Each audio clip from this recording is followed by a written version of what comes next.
Hey folks, this is Rhykker, and there's a new aRPG in the works called Carbon. It just hit Kickstarter today. There's a free playable demo. You can check it out right now, and it's just really rare to see a sci-fi themed aRPG. This one is Cyberpunk flavored specifically. The devs reached out to me, I tried out the demo, I was actually really impressed. I hope to see this game funded on Kickstarter. There's a lot of potential here, and I wanted to share it with you folks. And in general, that's something that I want to do more of. I want to bring your attention to other aRPGs that are out there. On my website, Rhykker.com, I've made a new section for other aRPGs where you folks can come and check out non-Diablo games. And that takes us to a word from this video's sponsor, Squarespace. I built my website using Squarespace, and I was able to do everything myself quickly and easily and with zero education in the field, all thanks to how easy Squarespace is to work with. Squarespace offers a ton of pre-made, professionally designed website templates for any kind of website, and also offers Blueprint AI, an AI-enhanced website builder to help you fully customize a beautiful-looking, personalized website made exactly for your needs and your identity. Squarespace even has optimized SEO tools so that you can launch your website and start getting views as quickly as possible through search engine traffic. They even got analytics to then review where your traffic's coming from. You can sell products or services, with Squarespace providing everything you need to engage customers, from easy online payment methods to built-in tools for inventory, shipping, and fulfillment. And that includes custom merch. You just send in the designs and Squarespace handles everything else. Basically, if you want to build a website, I recommend Squarespace. So head to squarespace.com/Rhykker or click the link in the description to start your free trial and use code Rhykker to get 10% off your first purchase of a website or domain when you're ready to launch. That's squarespace.com/RHYKKER and use code Rhykker. So diving back into Carbon, I'm going to talk about the demo. It's a very small and short demo. Is really just to give a tease and an idea of their ideas and what they want to deliver.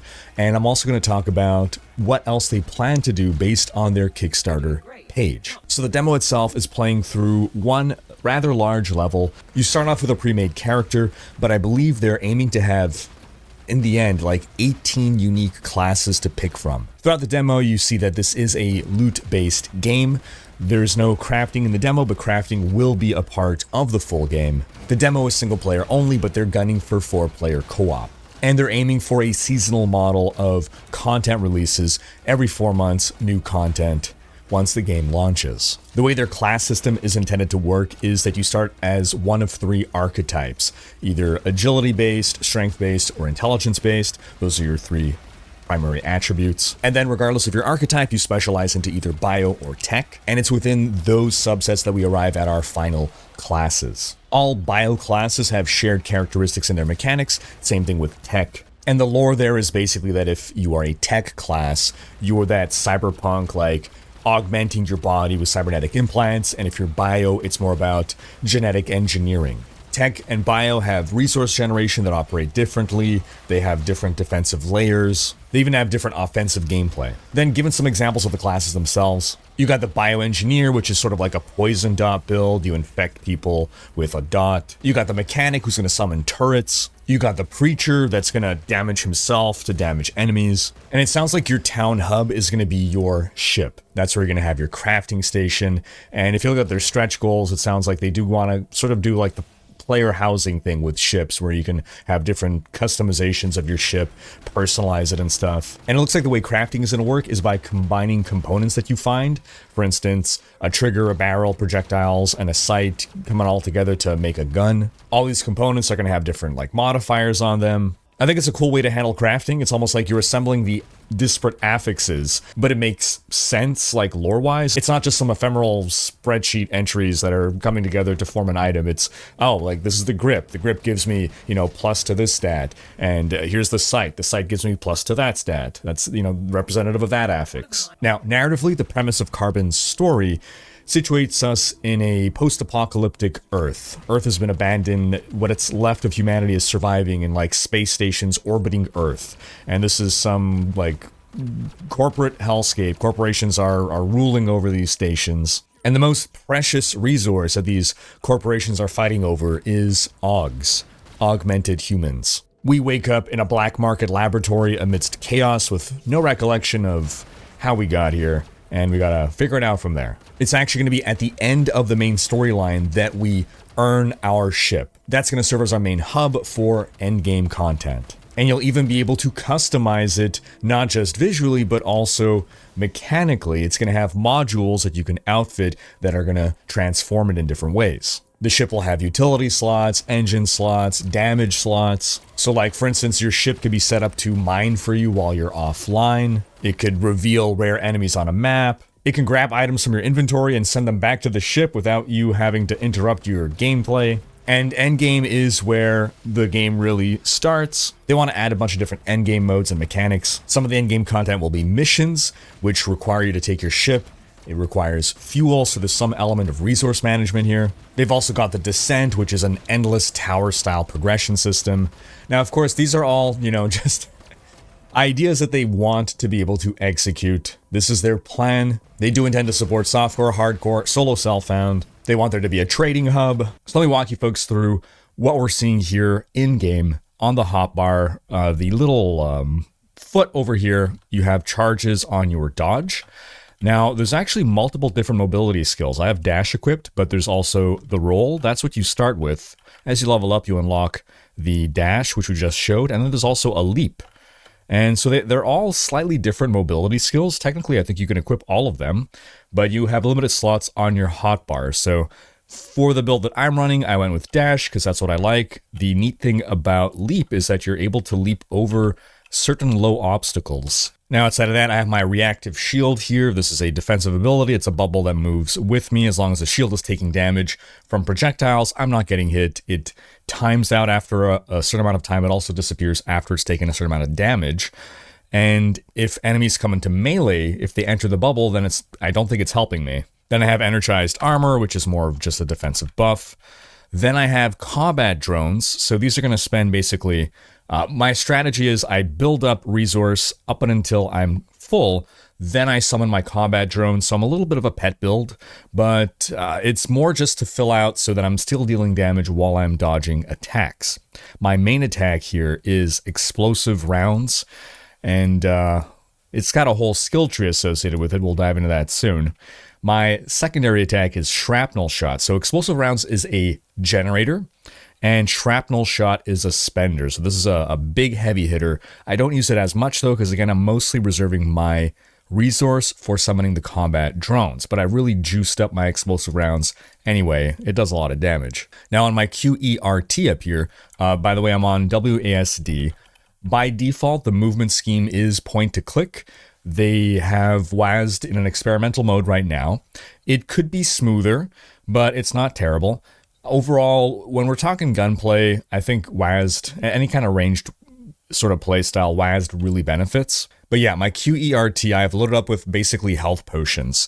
These could be different things. They're on a cooldown timer. You could have grenades, damage grenades, stun grenades. I just want to load it up with different healing potions. So let's open up our inventory now. And a little bit overwhelming and a little bit different again from what we're accustomed to, but instead of like gloves, we're equipping like cybernetic implants. So we're actually equipping different kinds of arms is what's happening here. You can see the arm like literally change. But we have different rarities of gear, right? A lot of it is still very familiar to aRPG players. You have your rare, your magic, your mundane. You have various affixes. There are different base types of items. So I'm a sort of evasion. I'm an evasion build. I don't know if that's the actual term. If we bring up here, agility, I'm an agility build. And so I skew towards armor and evasion. Yeah, evasion is the defense. So you can have like a strength build that focuses on armor. You can have a mind build that focuses on shield, but you can mix and match. And, there's different base item types that'll have, either only armor or only shield or a mix of armor and evasion, that kind of stuff. A lot of granularity in the myriad affixes that you can get on your gear. You have weapons, there's a weapon swap as well, and the way it works basically is instead of activating a key to weapon swap, you have the skill on your hotbar and it will swap to the skill when you activate that skill. So it's a little bit like in Diablo on a rogue, for instance. If you use your bow power, use the bow. If you're using a melee power, use your appropriate blades. There's a lot of different kinds of weapons. I'm using a shotgun right now as my primary, and on my secondary, I got a fusion blaster because this is what summons drones. And here's the key. You can see granted skills on both these items. The skills that I'm equipping, the combat skills at least, those are dependent on the weapon you're wielding. So if I were to lose this weapon, I cannot use explosive rounds anymore because this weapon is giving me explosive rounds. That's a shotgun specific skill. If I were to use instead a carbine, a sniper rifle, then I have different skills, ultrasonic shot and puncture. If I use a blade, then there's tornado, which is a little bit like a channeled whirlwind ability. There's cleave, charge. They've really built up a robust melee gameplay as well. It's not just gunplay, but you know, when in Rome, I don't often get a chance to play sci-fi games in the aRPG genre, so I did want to get that gunplay going. So again, it's my fusion blaster that's granting me the combat drones that I'm using for my build, and that comes with an offhand. Well, it doesn't come with it, but I could also equip an offhand. This is giving me some shield. Then there's a couple other slots that are a little maybe confusing to aRPG players. You have a spine. So again, we're talking about like implants here. So you sort of have to think of them in that regard. We're not seeing like, jewelry, amulets and rings. It's all very cyberpunk themed. So our spine is kind of what a belt slot would be in a lot of other games. The spine is giving me +3 chargeable slots. That's what's giving me all of these potions. If I didn't have a spine with +3 chargeable slots, right, then I wouldn't be able to equip all of these. Then up here we have grids. So you have, again, different implants. So this is your like optic nerve implants. You have your spine implants. You have your limb kind of implants. Or I guess these are exo. Exo means outside. So they're not implants. They're like supradermal implants, I guess. They exist on top of you instead of inside of you to, power you up in different ways. But these, I guess, are the equivalent of our jewelry slots. I'm using these as a source to get a lot more strength, agility, my base stats to be able to equip gear because, for instance, the Fusion Blaster has a pretty strong mind requirement, which I wasn't meeting at first. But that takes us to our stats.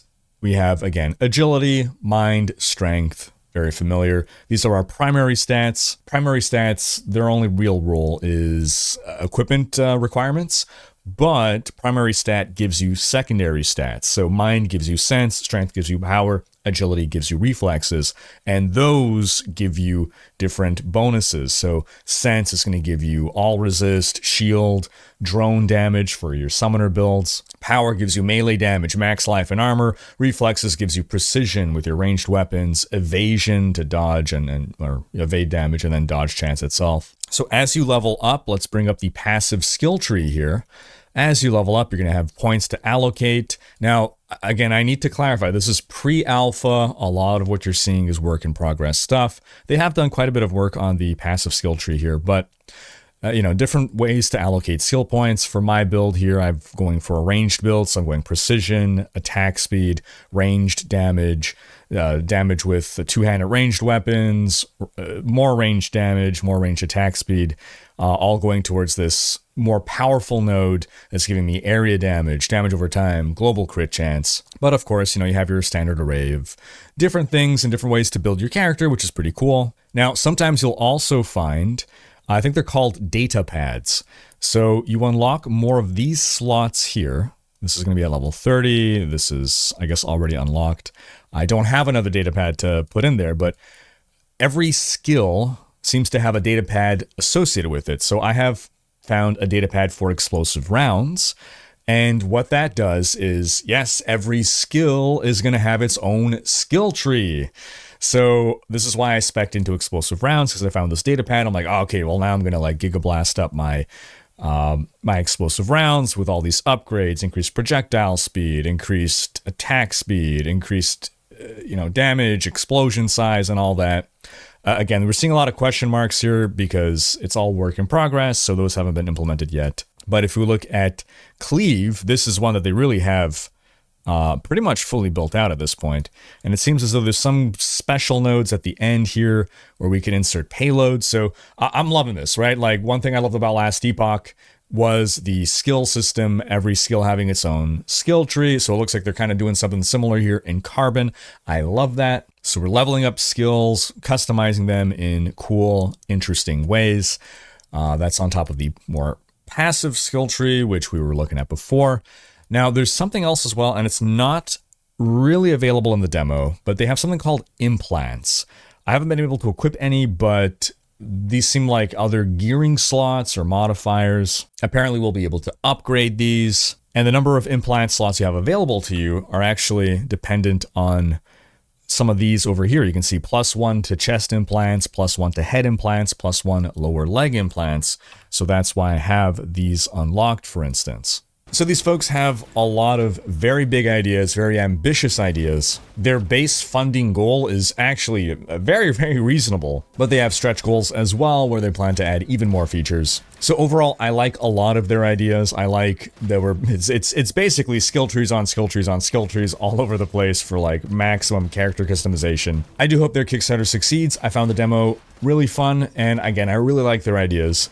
You can try the demo for free on Steam. The game is Carbon, the Kickstarter link in the description. And folks, let me know your thoughts. Whether you've played it or not, comment on what you think of Carbon so far. Thanks for watching. Special thanks to my Patreon supporters for making these videos possible. If you enjoyed this video, give it a thumbs up and subscribe to join Rhykker's Raiders for more aRPG content.